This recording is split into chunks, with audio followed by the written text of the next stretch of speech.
Gua kan udah pernah nyeritain season 1 dari series ini. Nanggung kalau nggak nyeritain season 2-nya. Bagi lu yang baru pertama denger series ini, jadi series ini tuh nyeritain tentang seorang cewek misterius yang namanya Nano. Dia selalu pindah-pindah sekolah buat ngasih karma ke anak sekolahan ataupun guru yang udah keluar jalur. Ya udahlah, nggak usah lama-lama lagi. Sini gue ceritain season 2 dari Girl From Nowhere.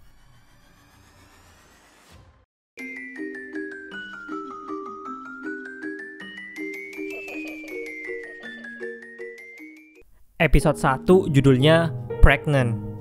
Dari judulnya aja udah kelihatan episode ini tentang apa. สวัสดีค่ะ Nano นะคะ ฝากตัวด้วยนะคะทุกคน Nano pindah ke sebuah sekolah. Jadi di sekolah ini tuh ada satu anak cowok populer yang terkenal fucek boy banget cuy. Udah bukan rahasia umum lagi, si cowok ini tuh ganteng, pinter, populer, dan sering ngehamilin cewek di sekolah ini. Banyak cewek yang terbodohi dengan ketampanannya. Cowok ini namanya Nanai. Kebetulan Nano sekelas sama Nanai. Pihak sekolah aslinya udah tahu sama kelakuan si Nanai ini, tapi mereka milih tutup mata karena Nanai murid berprestasi. Sampai akhirnya Nanai ini ngincer Nano buat dideketin. Berhari-hari si Nanai sama Nano PDKT. Murid-murid lain udah gak heran sama adegan ini. Akhirnya sahabatnya Nanai yang namanya Jeng ngadain taruhan sama anak-anak di sekolah ini. Kira-kira berapa hari PDKT antara Nano sama Nanai. Sampai akhirnya Nano ini bakalan berhasil ditidurin sama Nanai.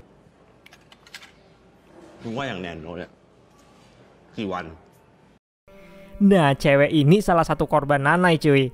Lihat aja tuh perutnya. Ini nih hasil perzinaan bareng Nanai. Cewek ini bilang ke Nano kalau sekarang anak-anak kelasnya tuh pada taruhan butuh berapa lama Nanai berhasil nidurin Nano. Si cewek ini tuh katanya cuma nggak mau Nano ini nasibnya bakalan hamidun kayak dia.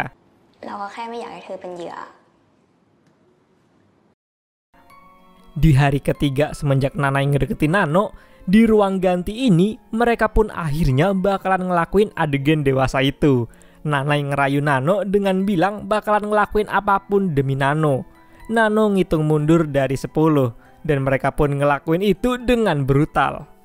Pas masuk kelas, Nanai sambil senyum mesem-mesem pamer ke Jeng kalau dia tuh udah berhasil ngelakuin begituan sama Nano setelah habis PDKT selama 3 hari, 3 jam, 33 menit. Dengan bangga si Nanai bilang kayak gitu. 3 วัน 3 ชั่วโมง 33 นาที New record. Pas jam istirahat, mulailah Jeng bakalan ngumumin hasil pemenang taruhan ini.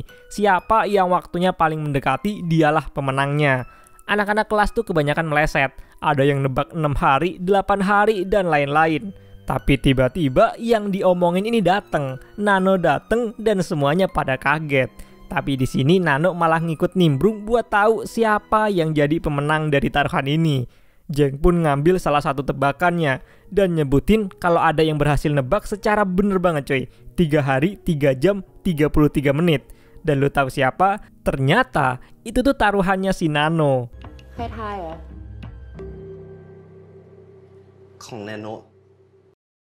Dengan bangga si Nano ngebawa semua duit hasil menang taruhannya ini. Ternyata bukan Nanai yang mainin Nano, tapi kebalikannya. Abis dari kejadian bareng Nano ini, tubuh si Nanai itu kayak ada yang gak beres cuy. Bahkan pas di WC dia mau kayak begituan sama Nano, malah si Nanai ini senjatanya gak bisa berdiri. Dia ngerasa dipermainin sama Nano, dan akhirnya Nanai minta putus. Dan dimulailah adegan klasik cowok fuckboy ini. Dia pakai segala alasan buat mutusin Nano. Nano pun pura-pura ikut sandiwara ini. Nano pun ngetawain si Nanai dan bilang kalau mulai besok Nanai bakalan ngerasain sesuatu. No, เราก็แค่สนุกกันเป็นครั้งคราว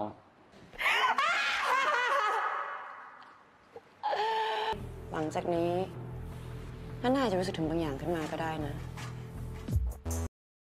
Si Nanai ini nggak kapok cuy. Dia masih aja nyari mangsa. Pas dia mau kayak begituan sama cewek, nah cewek ini teriak takut ketika ngelihat perut Nanai jadi buncit. Nanai sekarang di rumah tuh pakai jaket terus dan sering mual-mual cuy. Bahkan di sekolah pun dia kayak gitu, mual-mual. Dia ngelihat perutnya di kaca makin lama kok makin gede. Akhirnya si Nanai pun periksa ke dokter, takut ada apa-apa sama perutnya. Si dokter ini ngiranya Nanai pernah operasi kelamin, tapi Nanai jawab enggak. Ternyata si dokter ini terkejut ketika meriksa perut Nanai, karena ternyata di dalamnya tuh ada dedek bayinya. Si dokter pun bingung mau ngasih selamat, tapi si Nanai ini cowok. Nanai hamil bayi perempuan dan udah jalan 16 minggu. ว่าคุณตั้งครรภ์นะ หมอบ้าปะเนี่ย ผมเป็นผู้ชายนะ จะท้องได้ไง เฮ้ย มันขยับอะ เด็กเขาดิ้นนะครับ Di sekolah mulai pada ngegosipin Nanai, sampai akhirnya Nanai ngaku sendiri kalau dia hamil ke sahabatnya. Dan apesnya, posisinya tuh ada Nano yang ngevideoin. Auto viral lah Nanai yang hamil ini. Makin lama makin nambah gede kehamilan si Nanai. Dia sekarang sampai nggak berangkat sekolah. Nih orang jadi nyesel dan mulai ngerasain apa yang dirasain cewek-cewek yang pernah dia hamilin. Si Nanai ini pun sampai diusir sama bapaknya karena dianggap aib di keluarganya. Kok masa bisa-bisanya cowok tuh hamil? Nanai akhirnya hidup menderita sendirian di kontrakan ini. Dia sampai-sampai nyoba minum pil aborsi, tapi gagal. Dia bahkan nekat mau nyoba nusuk perutnya sendiri. Tapi tiba-tiba kayak ada cewek yang ngetuk pintunya. Pas dibuka, cewek itu udah nggak ada, cuma ninggalin surat ini. Nanai pun akhirnya nemuin Nano pas jam balik sekolah. Dia nanya ke Nano udah ngapain dia sampai bisa jadi kayak gini.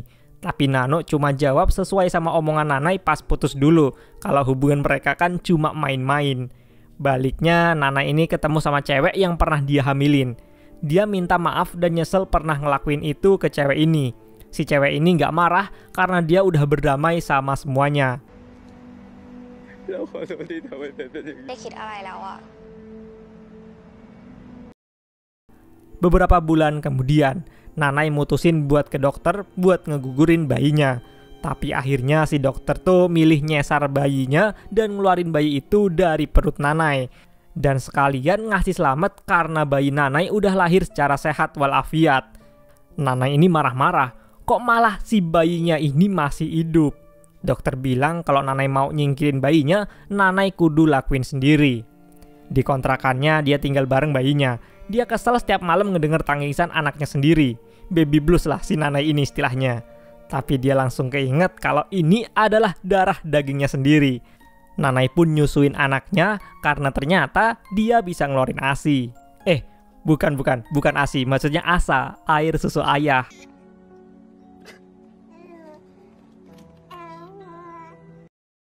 Nano pun datang buat nyapa Nanai sama bayinya.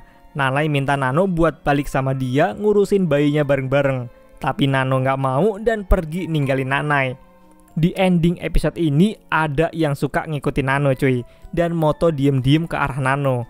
Pas Nano ngikutin foto-foto yang kesebar di situ, pas sampai di atap kontrakan ini, dia ngelihat sebuah tulisan yang bertulisan "See you soon". Episode 1 ini ceritanya tuh mind blowing banget karma yang didapat. Bayangin aja cuy, laki-laki bisa hamil. Episode 2 judulnya True Love. Kali ini Nano pindah ke sebuah sekolah yang gurunya tuh sangat amat strict banget kalau ngelihat muridnya tuh pada pacaran. Di sini tuh sekolah khusus perempuan yang peraturannya ketat. Tapi akhirnya Capsek sekolah ini bakalan gabungin sekolahnya sama sekolah khusus pria. Karena sekolah ini makin lama makin ngalamin kerugian. Nah, ada salah satu guru yang namanya Bu Naruemol yang protes tentang hal ini. Katanya sekolah ini tuh punya tradisi dan anak-anak cewek sekolah ini yang masih polos. Kalau sekolahnya digabung, bisa-bisa nanti malah pada nggak fokus belajar gara-gara cinta-cintaan sama lawan jenis. Capsek tahu Bu Naru ini pengen yang terbaik buat anak-anak muridnya. Tapi ya gimana, nggak ada pilihan lain daripada sekolah ini tutup. Capsek merintahin Bu Naru buat ngasih pengajaran ke anak-anak cewek ketika sekolah ini digabung sama sekolah cowok. Bu Linda, salah satu guru muda di sini, setuju sama omongannya Bu Naru. Di kelas หนูเห็นด้วยกับครูนฤมลนะคะ เราต้องดำรงเกียรติของนักเรียนเราเอาไว้ให้ได้ kelas anak cewek tuh pada ngomongin gosip kalau sekolah mereka bakalan gabung sama sekolah sebelah. Mereka konsultasi ke Nano harus bersikap kayak mana kalau ada anak-anak cowok di kelas. Karena soalnya si Nano ini kan dari sekolah umum. Mereka ini kan masih pada polos-polos karena dari kecil sekolah di sekolah khusus cewek. Nano nasehatin buat gak usah mikirin kayak mana-mana karena anak-anak cowok tuh ya gak berbahaya. Tibalah di hari anak-anak cowok dari sekolah sebelah datang berkunjung ke sekolah ini. Anak-anak cewek tuh pada malu-malu di situ cuy. Tapi Nano kan beda, dia ngobrol kayak biasa dan nyuruh anak-anak cewek ini nganterin anak-anak cowok buat keliling sekolah. Diem-diem Bu Linda ngerekam adegan tadi dan nunjukin ke Bu Naru. Ngelihat itu Bu Naru bilang anak-anak cewek ini tuh udah berlebihan banget karena berani deket-deket begitu. Akhirnya hari penggabungan sekolah pun terjadi. Bu Naru yang mimpin upacara ngasih tahu satu aturan, yaitu siswa-siswi harus saling jaga jarak. Tapi peraturan Bu Naru ini bener-bener kelewatan cuy. Saking takutnya anak-anak cewek bakalan dia apa-apain, dia ngebuat peraturan yang gak logis. Laki-laki nggak boleh minum coklat karena takut ningkatin hasrat seksualnya. Anak-anak cowok juga setiap masuk kelas kudu olahraga lari-larian keliling koridor, biar nggak ada pikiran cabul pas di kelas. Lama-lama kayak gitu, anak-anak cowok ini ya capek. Anak-anak cewek juga ngerasa kalau ini tuh udah berlebihan aturan-aturannya. Bu Linda mergokin Nano lagi ngobrol bareng anak-anak cowok lewat chat. Dia pun ngelaporin Nano ke Bu Naru. Chat-chat biasa aja selayaknya temen dicurigain mulu sama si guru ini. ขอนมกล่องของโรงเรียน Bu Naru buat peraturan baru cuy. Siswa-siswi nggak boleh saling chatan. Sampai-sampai wifi internet di sekolah ini tuh diputus biar murid-murid di sini tuh nggak saling chattingan sama lawan jenis. Tujuan guru ini tuh sebenarnya mulia cuy. Dia sebagai guru sekaligus alumni sekolah ini pengen biar sekolahnya tuh selalu bermartabat. Besoknya ada aturan baru lagi. Nggak boleh ngungkapin perasaan ke lawan jenis secara langsung, lewat chat, ataupun dalam pikiran. Buset, udah berlebihan banget kalau ini. Tapi ternyata diam-diam Nano masih sering chattingan sama anak-anak cowok. Pakai aplikasi lain yang namanya aplikasi True Love. Di aplikasi ini bisa chattingan sama anak-anak sekolah ini secara anonim. Jadinya ketika guru-guru meriksa, mereka nggak bakalan tahu nih anak-anak tuh lagi chattingan sama cowok atau cewek. Mulai rame tuh yang pakai aplikasi ini. Terusan akhirnya si Nano ini disidang sama Bu Naru karena udah ngenalin aplikasi cabul ke seisi sekolah. Nano cuma bilang itu tuh bukan aplikasi cabul. Itu cuma tempat orang ngobrol aja sama temen-temen tanpa tahu identitas. Gurunya ini terlalu kolot sama hal beginian. Nano nanya ke Bu Naru, masa nggak pernah jatuh cinta pas remaja? Bu Naru nyangkal dan bilang kalau anak-anak sekolah tuh ya harusnya tuh fokus sekolah dulu, nggak usah mikirin yang lain-lain apalagi cinta-cintaan. Dia tuh takut anak-anak bisa hamil karena pergaulan lawan jenis itu. Nano nyaranin guru-guru ini daripada ngapus aplikasi ini dan bakalan dibenci sama seisi sekolah, mending diem-diem diawasin aja, apalagi kan mereka tuh punya data username sama password. Jadi kalau ada yang obrolannya udah kelewatan, bisa langsung dihukum. Akhirnya saran Nano ini diterima. Bu Naru pun nyoba aplikasi ini. Dia malah curhat di aplikasi ini sama seseorang. Bu Naru jadi ada temen cerita sekarang. Ternyata Bu Naru ini tuh jadi strict banget kayak gini karena di waktu sekolah dulu punya sahabat. Nah, sahabat dekatnya ini masa depannya hancur gara-gara cowok cuy. Kita balik ke sekolah ini. Bu Naru ngebuat aturan baru lagi. Siswa-siswi yang ketahuan berduaan dianggap ngelakuin pelanggaran berat. Pas upacara diumumin nih, anak-anak yang ngelanggar peraturan. Jadinya guru ini nerapin peraturan lebih ketat dengan misahin gedung sekolah antara cowok dan cewek. Kemudian ya pada ngeluh lah karena udah berlebihan banget peraturannya. Bahkan Bu Naru ini merintahin guru-guru yang lain buat nyita HP anak-anak yang ngelanggar peraturan. Nano nyamperin Bu Naru, terus bilang kalau anak-anak udah pada tahu Ibu Naru juga pakai aplikasi ini. Tiba-tiba mereka berhenti di sebuah kelas. Pas dicek di dalamnya tuh ternyata ada cowok cewek lagi berduaan. Ngeliat itu auto digebukin pakai sapu sama Bu Naru ini. Sampai si cowok itu kepalanya berdarah cuy. Mereka pun kabur dari situ. Nah, Bu Naru ini jadi keinget di mana dulu sahabatnya tuh mati gara-gara nggugurin kandungannya sendiri. Ya gara-gara sahabatnya itu hamidun sama cowok. Dari situlah Bu Naru ini jadi anti banget sama cowok. Karena cowok bisa ngebuat hidup cewek sengsara doang katanya. Bu Naru pun dipanggil kepala sekolah karena abis mukul muridnya tadi. Bu Naru ngebela diri. Dia ngejelasin kalau dia tuh mergokin murid-muridnya lagi mesum di kelas. Capsek ngasih tahu yang sebenarnya. Karena ternyata mereka tuh sebenarnya lagi belajar bareng aja di kelas. Terus si cewek cuma lagi ngambil penghapus aja. Kebetulan Bu Naru datang ketika posisi mereka lagi adegan sus gitu posisinya. Capsek ini kemudian marah-marah karena ortu cowok yang kepalanya berdarah itu nuntut ke sekolah. Dan akhirnya mau nggak mau Bu Naru ini pun dipecat. Abis ada kabar Bu Naru mau dipecat, sekolah ini jadi kayak sekolah normal cuy. Pada nggak peduli lagi sama peraturan-peraturannya Bu Naru. Malamnya Bu Naru curhat pakai aplikasi itu. Dia ngerasa lega karena masih ada orang yang selalu dengerin dia, walaupun dia nggak tahu ini nih siapa. Besoknya kepala sekolah ngumumin Bu Naru bakalan ninggalin sekolah ini buat selamanya. Bu Naru ngasih pidato terakhirnya. Dia bilang ke muridnya buat tetap saling jaga jarak antara cowok dan cewek, biar masa depan mereka tuh cerah. Nano yang ngedenger itu pakai aplikasi True Love-nya mulai nge-reveal identitas dari pengguna aplikasi ini.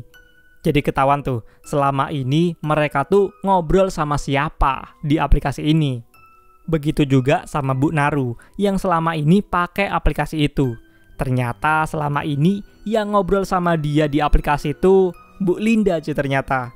Mereka pun sadar kalau sepertinya mereka ini saling memahami satu sama lain. Bu Linda pun akhirnya ngungkapin perasaannya ke Bu Naru.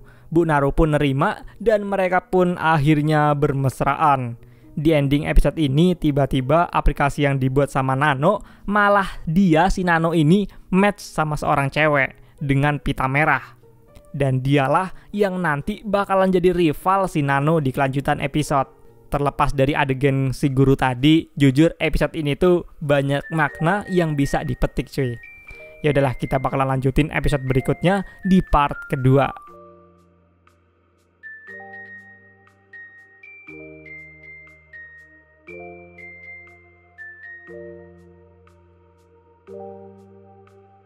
Thank you.